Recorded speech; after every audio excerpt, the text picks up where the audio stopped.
Howdy, Space Rangers, Captain Phoenix here. Today I originally didn't have a video planned, but then I saw this in my feed and I was like, okay, yeah, I need to watch this. So this video was actually made by Lego, not surprisingly, and it's a Ninjago video. And I swear to God, they must have seen my other video, because if you guys remember, a couple of weeks ago I made a video talking about all of the problems with Ninjago, or at least all of its major flaws that were in Ninjago and how they were all present in season 11. Well, believe it or not, but yesterday Lego dropped a video where they kind of wrote, where it's called let me just show the title, Ninjago Explained, everything you need to know about Lego Ninjago. So it's kind of like, I want to say, like a briefing on what you should know about Ninjago before you get into watching the show. So basically, like, if you're a newbie and you haven't heard of the series yet, this is kind of like their video for you to watch. But what's so hilarious about this video, so I've already watched the video, just so you know, I've already watched the video. And what's so hilarious about this video is that it's done in an honest trailers kind of style. In fact, before I went into this video, the original title for this video was going to be Ninjago Honest Trailers Let's React, or something like that. And the more I watch it, yeah, it's like, yeah, definitely it is an honest trailer of Ninjago.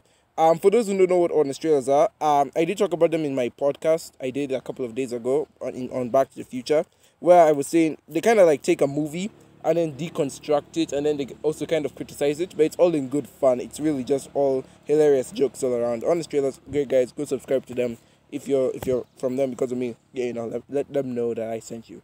Anyway, so that's what I kind of found this video to be. It's kind of like an honest trailers of Ninjago. And so, as said, I already watched it and I died laughing. Because, in all honesty, this video feels like it was made by someone who really was a fan of Ninjago. Because it's just pointing out all of the consistent flaws in Ninjago. And I'm like, this is so hilarious.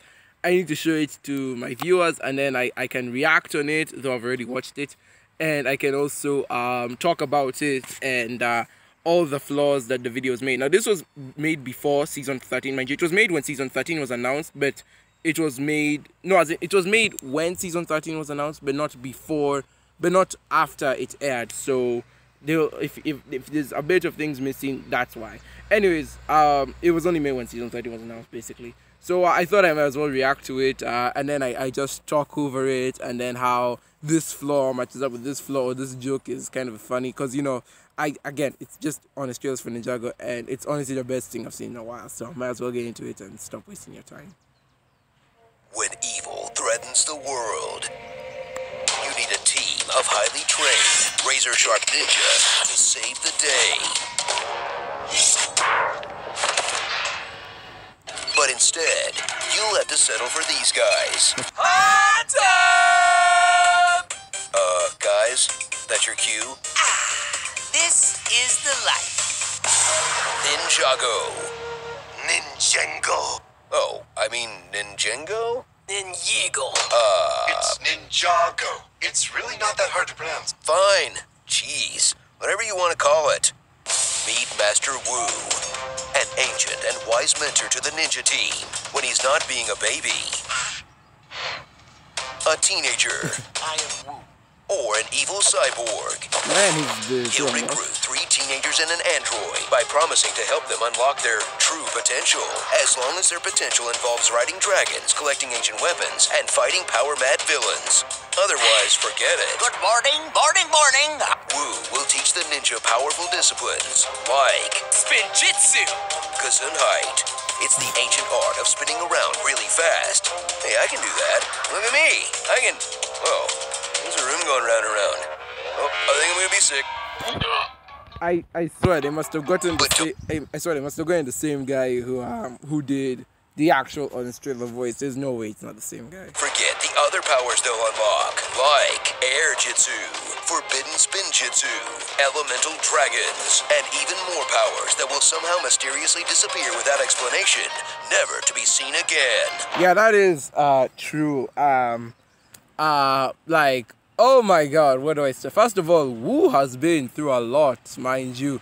Yeah, cyborg, a baby, teenager. I even forgot he's like transformed so many times. There was even a time he got lost in time. Yeah, go watch the show now.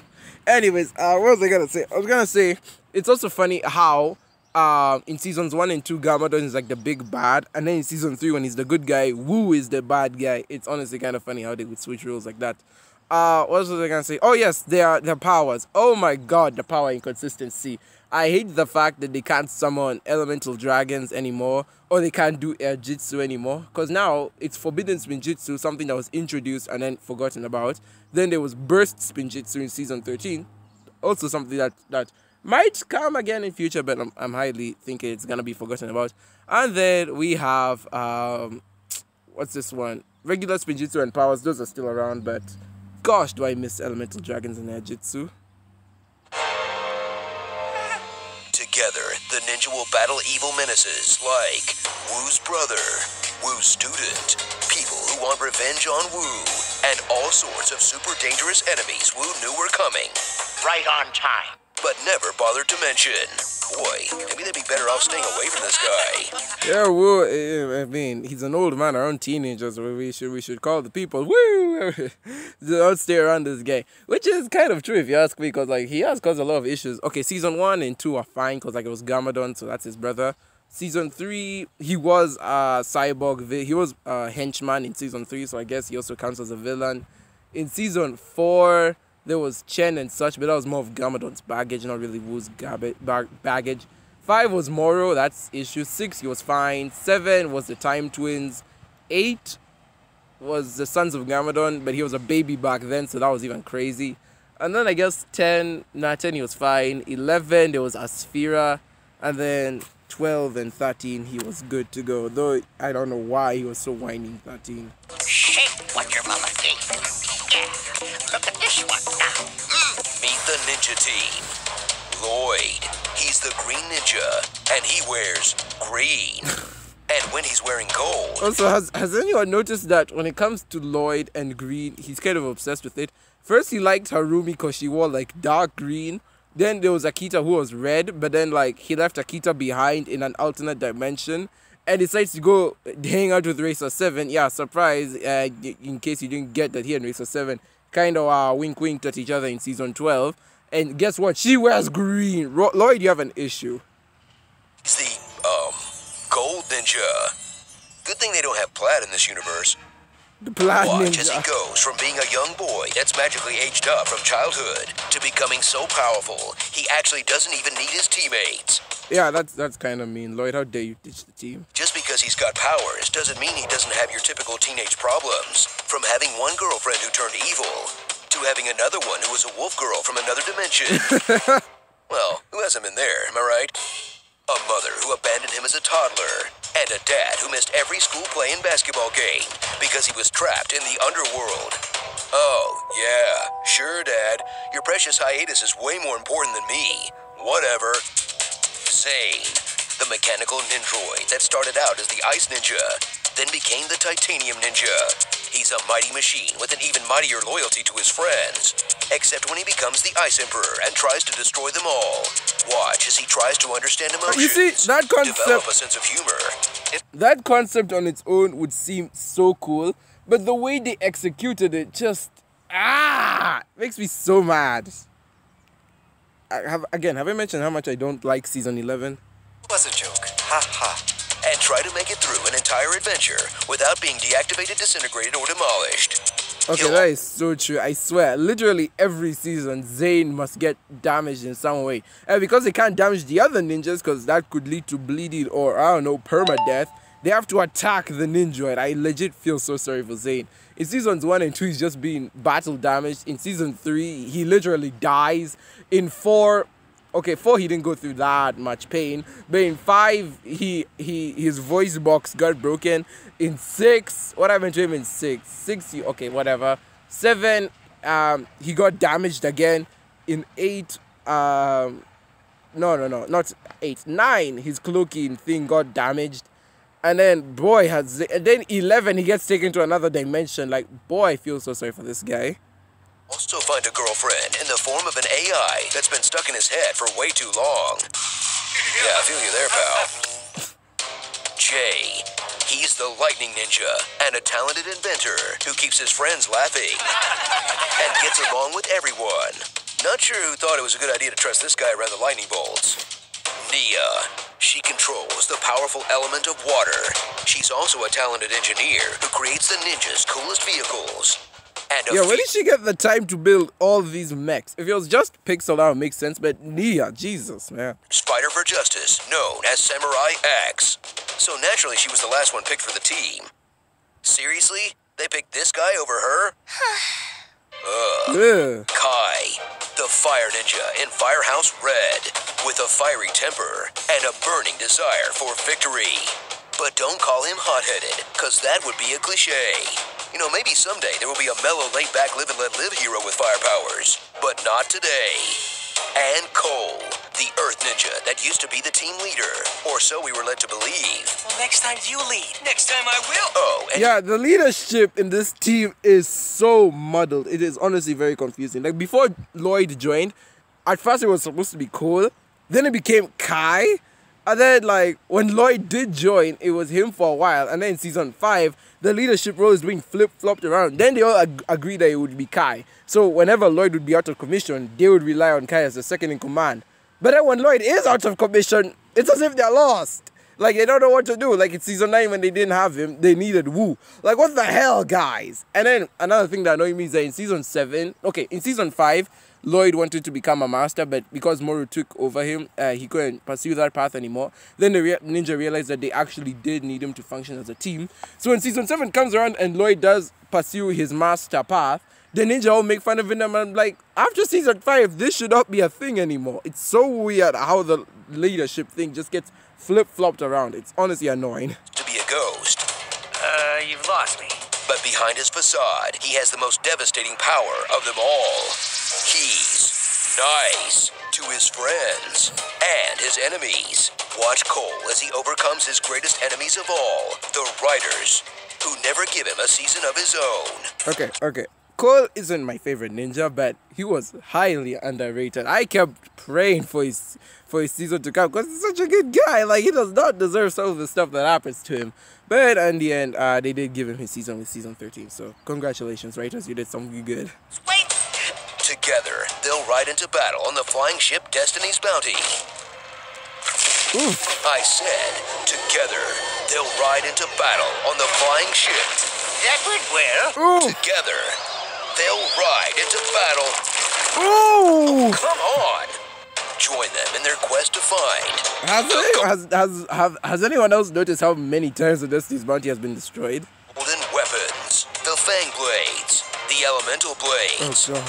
the Techno Blades, the Jade Blades, the Arrow Blades, the Jin Blade, the Yin Blade, the Time Blades, the Oni Masks. What? No Oni Blades? The Dragon Armor. Man, these guys are really starting to break the mold with that one. The Golden Weapons. Again, the Scrolls of Forbidden Spinjitzu. And some Keyblade thingies. Is it too late to not be a Ninjago fan anymore? I just... Oh my god, for those who don't know, every season there is a collectible that the ninjas have to get. There's some ancient artifacts they must acquire to beat the villain in the end, and it's honestly embarrassing. And now seeing this, noticing that from season 1 through 7 it's some sort of blade that they have to collect, I honestly feel so embarrassed right now. Oh my god. But yeah, that's sort of the formula for every season. They must acquire some artifact so that they can beat the villain in the end with it. And I know it's a bit repetitive, but I did not think it was this repetitive. Also, can we come back to the power consistency of how every time the ninja have their powers, every season, at least one of them, or at least all of them must lose their powers. It's weird. It's really weird. I cannot deal with this anymore. Now, get excited for their future mission to acquire the Blades of... And now that season 13 is out, we know it's the Blades of Deliverance, which do nothing. Way to do a twist. Stay tuned to see what's next. Oh, come on! Are you kidding me? No! That's not fair! Together, they'll walk into battle against fearsome foes like Skeleton Guys, Snake Guys, Stone Guys. Fun fact, the minions in season 13 were skeleton warriors as well, except they were called the Awakened Warriors. Even though they're literally the black skeletons from season 1. So I don't even know what the difference is at this point. Whatever the heck these guys are. Yeah, these guys are weird. Ugh. Ghost Guys. guy They're guys. just guys. And even video game guys. But you can't sleep on their most dangerous enemy of all, Lord Garmadon.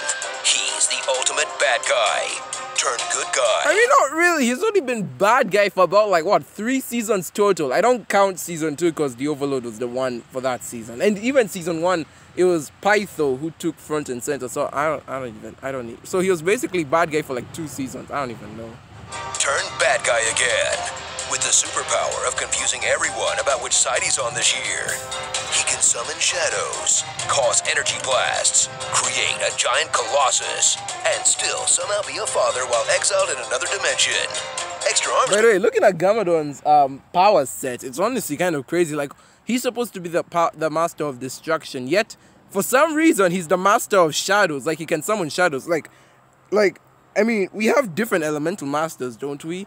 And we already have a master of light, so shouldn't there be a master of shadow? Apparently, that goes to Gamadon.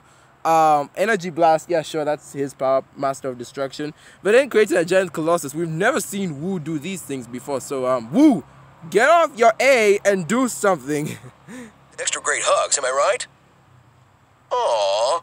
So strap in for action and adventure with a ninja team that keeps forgetting to train in between missions. After every big victory, you get lazy. Yet somehow always manages to save the day. Alongside a huge roster of well-developed and lovable characters who are immediately discarded and forgotten about whenever a season ends. Too true. So they can go back to laying around on the couch, eating pizza, and playing video games. That was awesome! Where have I heard that premise before? Okay, I swear, if someone says that this is a ripoff of TMNT one more time, I'm gonna lose it. Master Wu's Angels. Ninjago. Wait, how many seasons does this thing have again? 13? Good luck getting through all that, you guys. Oh yeah, no, I'm not gonna. Hey, ignore that video.